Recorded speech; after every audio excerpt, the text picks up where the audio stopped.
Every person who has ever lived shares one experience, life. But there's one experience none of us have ever had, our own death. And according to one of the strangest interpretations of quantum mechanics, you never will. You'll witness the death of everyone you know. You'll age, you'll suffer. But from your own subjective perspective, you might never experience the moment of your death.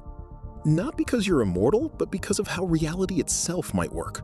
This isn't established science. It's a thought experiment that emerges from combining two ideas, Schrödinger's famous cat paradox and the many worlds interpretation of quantum mechanics. Both are legitimate physics concepts, but what happens when you push them to their logical extreme gets deeply strange. To understand quantum immortality, you need to understand these building blocks first. Schrödinger's cat is the thought experiment you've probably heard of, a cat in a box with a quantum trigger. Until you open the box, the cat exists in superposition, simultaneously alive and dead. But the many worlds interpretation takes this further. It says quantum events don't collapse into one outcome. Instead, reality branches.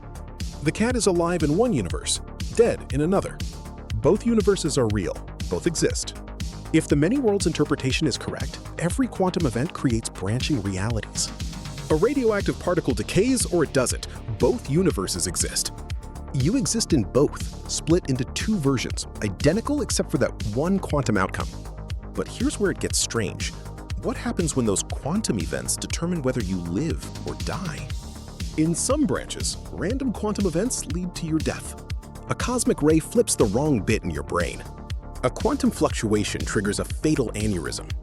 If consciousness can only continue in branches where you're alive, what would you actually experience from your perspective? You would only ever find yourself in the branches where you survived.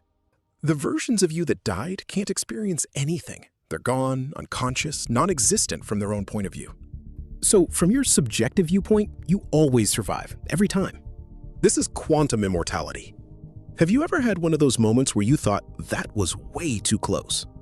A car missed you by centimeters. You almost slipped off a cliff. You took a different route home at the last second. Moments that could have ended very differently. In reality, we call that luck. But quantum immortality imagines something far stranger. Imagine every one of those close calls was decided by a perfectly quantum coin flip. Heads, you live. Tails, you die instantly and painlessly. According to the many worlds interpretation, the moment that coin is flipped, reality branches. Both outcomes happen. In one universe, you survive. In another, you don't. Flip again, reality branches again. One version of you keeps living. Another reaches the end of its story. And again and again. If quantum immortality is true, every conscious moment you ever experience would always belong to the version that survived. Not because you're unusually lucky, not because the universe protects you, but because the versions that died are no longer there to experience anything at all. You're not invincible. You can still be injured. You can age. You can suffer immensely. Other versions of you absolutely die in other branches of reality. And quantum immortality might be completely wrong. It only follows if many worlds is correct and if consciousness works in one very specific way. But now we're at the point where we're stacking assumption on top of assumption. Quantum immortality sounds incredible, but remember, it isn't a prediction made by quantum mechanics itself. It's the consequence of accepting one interpretation of quantum mechanics and making one additional assumption about consciousness. If either of those turns out to be wrong, the entire idea disappears. That's why most physicists don't consider quantum immortality evidence for anything. They consider it an interesting thought experiment. So where does this leave us?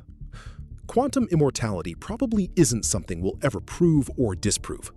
It sits at the boundary between physics and philosophy, between what we can measure and what we can only experience. It doesn't tell us that you'll live forever. It doesn't even tell us that the many worlds interpretation is correct. Instead, it forces us to confront a much deeper question. What does it actually mean to be you?